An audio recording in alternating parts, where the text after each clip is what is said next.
with 3 community service announcements we know that you'll just want to hear about. This is Senior Citizen Week. There's so many things going on. It's a very important week as we salute our seniors and as we plan wonderful activities for them. If you've not heard about Senior Citizens Week, we hope you'll call the Grand Prairie Community Center because they have all of the activities outlined. There was a bus tour this morning. Welcome to this January the 20th taping of It's Happening in Grand Prairie. We have 2 very exciting guests, and we're not even going to do our commercials that we usually do relating to community service, but we're going to get right into welcoming our first 2 guests. Mr. Bob Cruson, we're very glad to have you back on the show. It's been a year, hasn't it? Yes, it is. Pleasure being here. Wonderful. And we know that great things are going on out at the Forum Bow Lanes every day, but especially coming up in a few days, we have a lot to talk about. And Mr. Lee Bowman, we'd like to welcome you to It's Happening in Grand Prairie. Pleased to be here. This is your first time on our show, and we're glad to have you with us. Thank you. All right, Mr. Bob, you have a brochure and all of this good stuff. Tell us what's going on at Forum Bow Lane in Grand Prairie, Texas. Ruth, this will be our 10th year of having the Quaker State Open at Forum Bowl. Every year seems to get a little bit better. We have bigger crowds. We have different people coming in every year. This year we're going to probably go through our doors about 15 or 20,000 people that will be coming into Forum Bowl for that week. We got them coming from as far away as Monterey, Mexico, South Carolina, New York, of course, in our great state of Texas. And these are famous bowlers that you're talking about, right? Well, yes, that's true, but a lot of these are our Pro-Am entries, the people that's going to come in, which makes this tournament a success. These people are ones that are coming in from out of town. I see. From most of them out of town. All right, now Lee, what is your role in this Quaker State presentation, which is a nationally recognized, televised, exciting ending that'll happen at the Forum Bow Lanes? What is your role? Well, I'm with one of the companies that Forum Bowl, Golden Triangle Bowl, and the Quaker State Open is a gathering of the world's best bowlers, All right. culminating on Saturday on the national TV show that you see. And we have a bowler who is also a referee in world-class wrestling, David Manning. He is going to bowl with the professionals and donate any money he might win and all of the pledges, and that's the exciting thing and the thing I'm really involved in, made by the population to the Scottish Rite Hospital and the Grand Prix Scholarship Fund for junior bowlers. And what we're doing is we're getting corporations and to pledge so much a pin. Now, if David in the 18 games of qualifying were to average 200, it would be 3,600 pins. So if you pledged a penny a pin, it'd be $36. Half a penny, $18, and so forth. If he averages more than that, we're only asking for the maximum of 3,600. But he may only shoot 3,000 for the 18 games, and then it would be less. It's very exciting. We're getting a lot of people involved, corporations, car dealers. One pledged 50 cents a pin. That's an awful lot of money. That's a bunch. One of the bowling supply places here in Dallas has pledged 25 cents a pin. And just lots and lots of people, a half a cent, a quarter of a cent a pin. It's very exciting for me. I've been to the Scottish Rite. Kerry Von Erich, Lance Von Erich, Mark Lawrence, the TV announcer, will all be in the Celebrity Pro-Am that Bob mentioned. So we invite everybody to bowl in the Pro-Am. If you can't bowl in it, come out. All of these celebrities will be there. And we're soliciting interview hosts and city council people to get pledges for us for David. We're not a fundraising organization. The Scottish Rite will notify each person what it amounts to per pin, whatever they pledge, and the money will go straight to the Scottish Rite Hospital, who will in turn give half of it to the youngsters, the Grand Prix Scholarship Fund. So we're excited about it. This is our 10th year with the Scottish Rite, being the charitable organization that the Quaker State Open is held for. Now, there may be some in our viewing audience that do not know about the Scottish Rite Hospital and what they do for boys and girls. Do you have a little pitch to tell us about that, Mr. Well, Bob? they're the greatest. They are the greatest. They never charge anything. They're only for the kids that are in the state of Texas. I just can't say enough. They're just great. They do everything. They're located in Dallas, right? They're in Dallas, that's correct. And this has been one of Jeannie Boyd's most favorite organizations for many years. And also Mr. Phil Prairie with Quaker State Oil Refinery. Oh, I see. Wonderful. Those two are good supporters.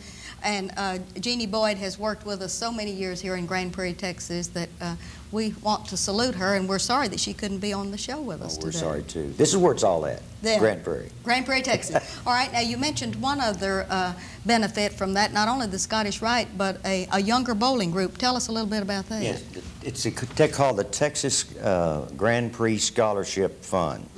It's been undertaken by all of the association members of the Texas Bowling Centers Association. We have a foundation set up that will give scholarships away through bowling, which has never been done before. It's probably going to be one of the greatest things that we've ever had happen in the state association. Wonderful. All right, Mr. Lee, you want to look right out into your camera right over here and really give a hard sell for everyone to come out and watch bowling between what date and what date, like January the 26th through February the 1st or something like that? Yes, I would personally invite all of you to come to the Quaker State, especially Sunday the 26th, the Junior Pro-Am, and the 28th on Tuesday is the Pro-Am. And the rest of the week, we will have the professionals bowling for $27,000 first place. You'll see them on TV, national television. Also, I know that the Scottish Rite would invite anyone to come look at their facility. Until you see it, you can't appreciate it. It's just a wonderful thing. And I appreciate being here. Thank you very much. That's wonderful. We thank both of you all for taking the time. And if, as we leave the show, you want to sort of hold that little thing up and tell them where they can find out all about this good stuff, Bob? You bet. Forum Bowl 2001, Great Southwest Parkway in good Grand Prairie. Right. On Great Southwest Parkway. Don't forget. And we'll be right back. On this special day of January the 20th, 1986, we had our first celebration at the Liberty Bell, memorializing Dr. Martin Luther King. And we have with us today a very special young man to the community who, along with many others, gathered at that place today in celebration. Lee Alcorn, welcome to It's Happening. Thank you, Ruth. Wonderful. Lee, we would like for you, possibly at this time, to make a special exhortation for a special way to commemorate this, other than this very one day as we're taping this. We think that this is a very important day, especially the black community feel like that Martin Luther King's birthday is one of the fulfillments, one of the things that he would certainly enjoy. However, I wonder if he was here, whether or not he would feel like that his dream was being fulfilled, and whether or not some of the things that he lived and died for are being accepted, and people are trying to continue to make that a reality and make this a better place for us all. So I feel good about the fact that the day is a national holiday. There are some states still that don't recognize it, some cities still don't recognize it, but the important thing is that we have people celebrating the first black national holiday. Well, it's a beginning for us, Lee Alcorn, and we salute the black community for pulling together with all of us in Grand Prairie, Texas on this very special day. And wouldn't you like to maybe discuss, say, a week long for those that could not possibly come out today and join you at the Liberty Bell? I think that everyone in the community should continue to celebrate the birthday throughout the week with different kinds of activities, paying tribute to this man, and not only should they continue to do it this week, but I think it should be something that's done on an everyday basis. And I think that all of us, at whatever level we can, should continue to try to make that dream a reality and to continue to try to improve the differences between the races and to make us all one people. Since Grand Prairie is a multifaceted community with the whites, the blacks, every color of almost that there is in our very own city, we know that this is a very special week, And we salute you, and especially we salute Dr. Martin Luther King on this, his day. Before we bring you our next very exciting Australian guests, we have a couple of three community services announcements that we'd like to make. First of all, congratulations to Sergeant Sonny Pfeiffer. He is our January Officer of the Month as selected by the Grand Prairie Crime Commissions. Congratulations again, Sonny Pfeiffer, Sergeant for the Grand Prairie Police Department. Also, the Grand Prairie Chamber of Commerce has an up-and-coming brown bag seminar. And if you would like to attend this very, very exciting seminar, which is going to be on Enthusiasm 1986, and if you think you need a good dose of enthusiasm, mark January the 22nd on your calendar, and that'll be from 11:50 a.m. until 1:10 p.m. January the 22nd is the magic date. The cost is $5 per person, and this will be at the First Baptist Church Family Life Center, which is on Church Street in Grand Prairie. We would also like for you to call and make reservations at 264-1558, which is the Grand Prairie Chamber of Commerce. Mr. Dick Smith of the Junior College is doing this for us for the Grand Prairie Chamber of Commerce. Enthusiasm 1986. There will be a chili supper benefiting the Turnpike Christian School, and this is January the 27th at 6 p.m. The place is at the Educational Building at 1102 Northwest 7th and Tarrant Road here in Grand Prairie. Chili supper, y'all come. And now, to our wonderful Australian students that are visiting in Grand Prairie, Texas, because they're celebrating their sesquicentennial in a certain portion of Australia, not all of it, and they're going to tell us about this very exciting event because they've come to Texas as we celebrate Texas sesquicentennial this year in 1986. And let's see, who wants to be first? Let's talk to Andrew first. Andrew, why don't you be first on board to tell us just a little bit about your visit here, when you came, how long you're going to stay, maybe your American family that you're staying with, and just talk to us a few minutes about it. Well, it took us something like 36 hours to get here on the aeroplane. It wasn't all flying, we had some very long stopovers. Would have been flying about 5 hours. We've been staying here for 3 weeks now, and we should stay here for another 3 weeks. And I'm staying with a lady called Joan Longorio in Grand Prairie. Mm-hmm. We've all been sponsored by seroptimists here. Myself, Stuart and Debbie have been sponsored by seroptimists here, and Fran's been sponsored by Lions, and they've all been very good to us and organised a lot of activities for us and things to do. So we've had a lot to do and seen plenty of places. You also have one other member in your party that is not on television today by choice, and give us her name and who's sponsoring that young lady. That's Helen Schultz, and she's been sponsored by Lions, I think, and she's living in Arlington, but she didn't want to come on today. Since she's not one of the Grand Prairie-ites. That's right. All right. You four are staying with Grand Prairie citizens, and so for that reason we wanted to bring you on as our Grand Prairie team. All right, now, Andrew, we have with us today your three cohorts, plus we have an atlas that shows Australia and shows the different states. Now, you know how many states you have in Australia, don't you? There are 2 territories and 6 states in Australia. 2 territories and 6 states. And yours in particular is what? Well, we come from South Australia, which is just here, and the 4 of us come from Adelaide, which is just there, which is the capital of South Australia. All right. Now, when you speak of South Australia, you do not mean the geographic portion all across the bottom portion. No, we're not talking about southern Australia. It's the state called South Australia. Okay, that's what we wanted to know. Now, South Australia is in what territory? No, South Australia is a state of Australia. All right. See, there's the Northern Territory. That's what I meant by territories. All right. There's the Northern Territory and there's the Australian Capital Territory there. All right, and on the map, we see a little bitty portion of this that drops off of the map. Tell us about Well, this that. is the state of Tasmania, which is down of southern Australia. That should really be just there.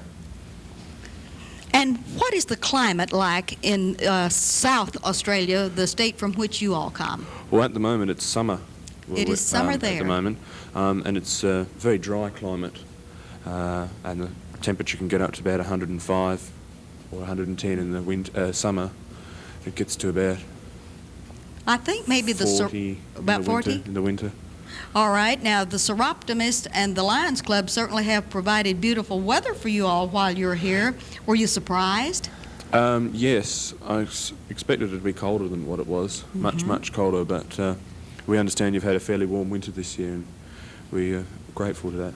Wonderful. All right, we're going to get back to you in a few minutes and let you tell us a little bit about yourself personally, but now let's go to Debbie. Debbie Polson, is that pronounced properly? Yeah. All right, Debbie, why don't you tell us a little bit about the person that you're staying with here in Grand Prairie and how you've enjoyed being in Grand Prairie these last few days and some of the things you've been doing. Okay, I've been staying with Don and Linda Martzell in Grand Prairie. They both work, Don at Channel 8 and Linda at Travis Junior High in Irving. We've been very busy with Seroptimists organising a lot of activities for us to do. We've been enjoying it a great deal.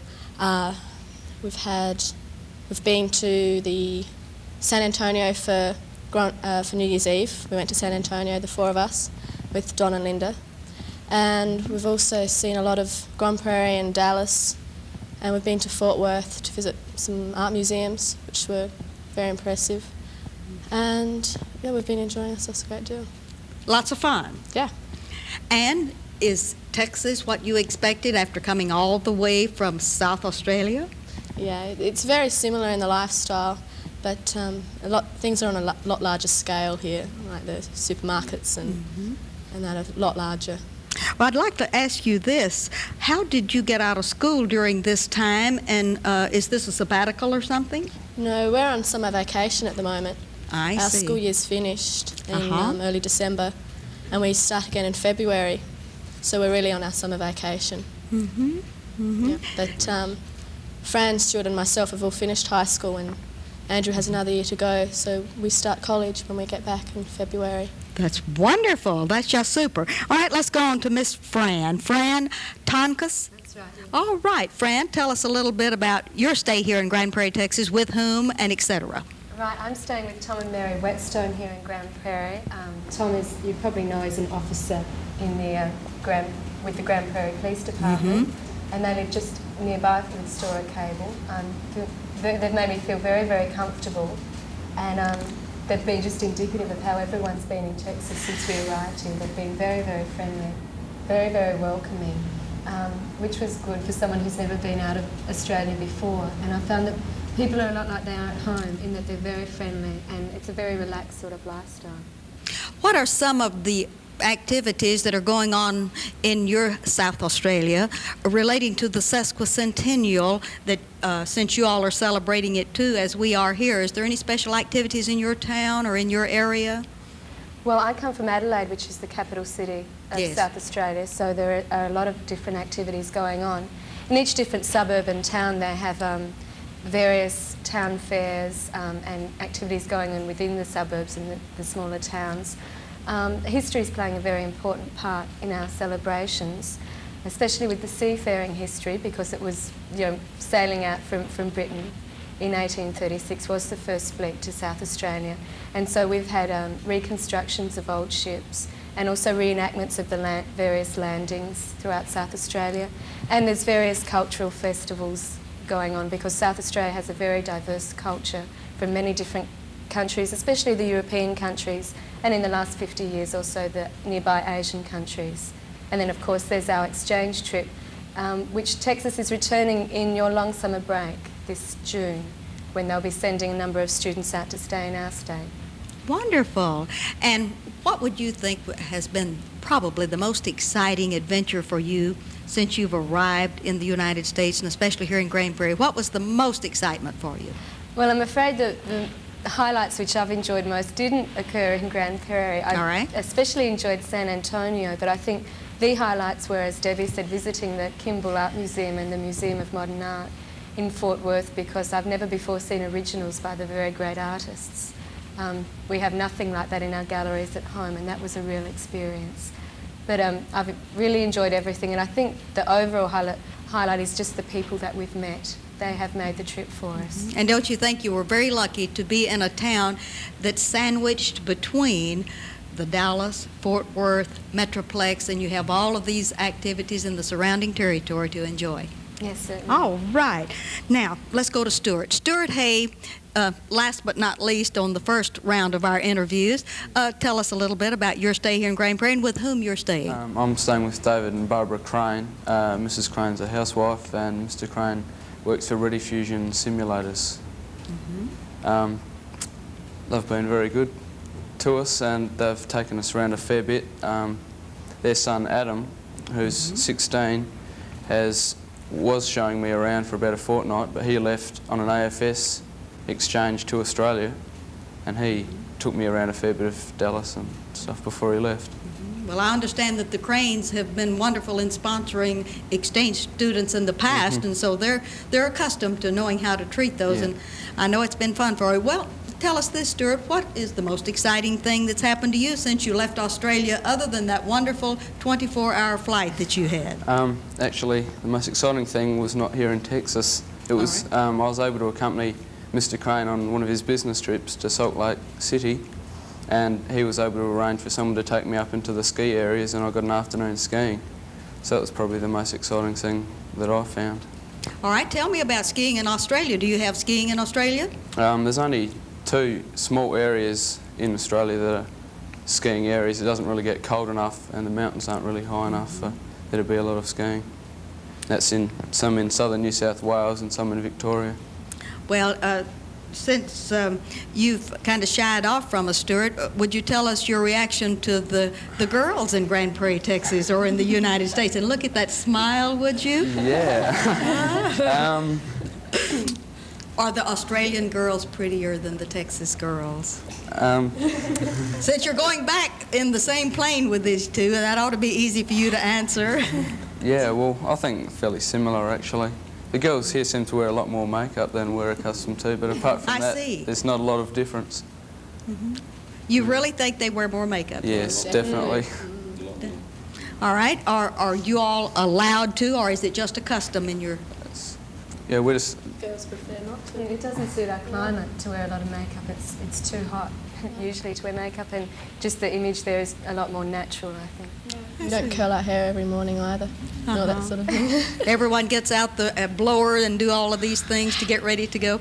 All right, let's come back to Andrew. Andrew, tell us a little bit about yourself personally in Australia, your family, where you go to school, and maybe where you plan to go to school after one more year in senior high, what you plan to do after that, would you? Well, I go to school in Adelaide called Pembroke School, where I've just done year 11, and I'm about to, in a couple of weeks, about 4 weeks, I'm about to start my last year at high school. And then after I've finished that year and graduated, or matriculated as we call it, I hope to go to a college for advanced education and do a 5-year course and come out as a woodwork teacher, go back teaching. So I'll come out of school and then a few years later I'll go back into it again. All right, now tell us about your family, your parents. My parents are, I have my mum and dad and one brother, Duncan, and my parents are in practice together as podiatrists, foot specialists. Foot specialists. And they have their own business there. And Dad is also the head of the podiatry department in the Adelaide Hospital, which is the major hospital of Adelaide. My brother is 3 years younger than myself, and he's in high school, what you'd call junior high.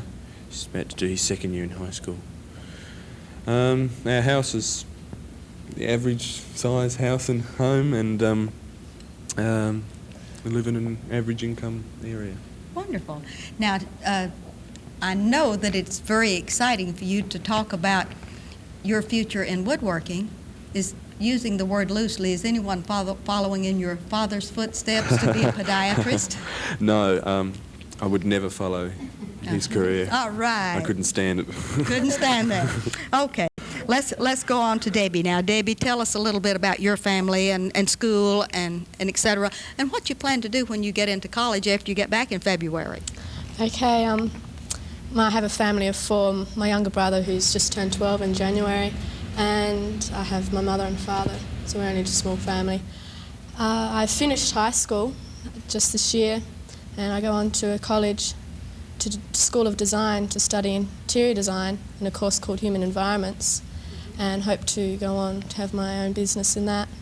How long will it take you in this college in interior design? It's 4 years of full-time study, and then when I finished, I hope to go into business with my auntie. In what area? Interior design. But in what area of South In Australia? Adelaide. In Adelaide. Okay. Okay, at the capital city. Wonderful. Okay, let's go on to Miss Fran. Fran, tell us about your family and your aspirations. Well, I'm the youngest of 5 children. I have a brother and 3 sisters, and my parents, of course. My father is a national export manager for Hills Industries, which is a very large company in Australia. And I'm starting university also in February to do a Bachelor of Arts. And I'm looking at 4 years because in college because I wish to do honours in history and politics when I finish, and then hopefully apply to the Australian Foreign Office for 2 more years study with them before I become a Foreign Affairs officer. All right, and becoming a Foreign Affairs officer, where do you hope that this will carry you? Well, I'd like to end up in the diplomatic service, hopefully travelling overseas, but that is a very high aspiration, so if that falls through, then I'll probably return to university to do postgraduate work. Wonderful. All right, now let's get to Stuart. Stuart, tell us about your family and school and the good stuff. Yeah, right. I'm the oldest of 3 children. I have 2 sisters, aged 15 and 13. My parents are both pharmacists, and I went to school at a private school in Adelaide. Actually, I didn't live in Adelaide. I come from a town called Murray Bridge, which is about an hour from Adelaide, and I was stayed at the school. I actually boarded at the school. I've also just finished high school, and I plan to do engineering at the Adelaide University. All right, now in the engineering field, you can go in several different directions. Many different directions. All right, do you have it centered down to maybe 1 or 2 of the areas? Probably mechanical or civil engineering. I'm not exactly certain yet, but for the first year or so, it doesn't really matter, so I'll be able to decide after a year, hopefully. All right, now let's talk about your hobbies and go down the line, and we have about 2 more minutes, so take a short chop at your hobbies, and then we'll go all down the line and get those, and then we'll be ready to close out. Well, I have a few hobbies. One of them is taking old engines to bits, motorbike engines, and restoring motorbikes for my own use. And I used to have a model railway set, and I'd still like to work on it, but that's a craft, and that is very time demanding, and so I had to give it away. I didn't have enough time. But I did enjoy doing that too. All right. And I also like working with wood a lot. All Making right. furniture and things. Thank you very much. And Debbie, how about your hobbies? My hobbies lie in sport and the arts mainly. I like to play tennis and squash and hockey mainly. I collect what art I can and can afford, and visit a lot of museums, and that's mainly what I like to do. Okay. How about you, Miss Fran? Well, my hobbies are very similar to Debbie's in that I enjoy sports, tennis, squash and netball.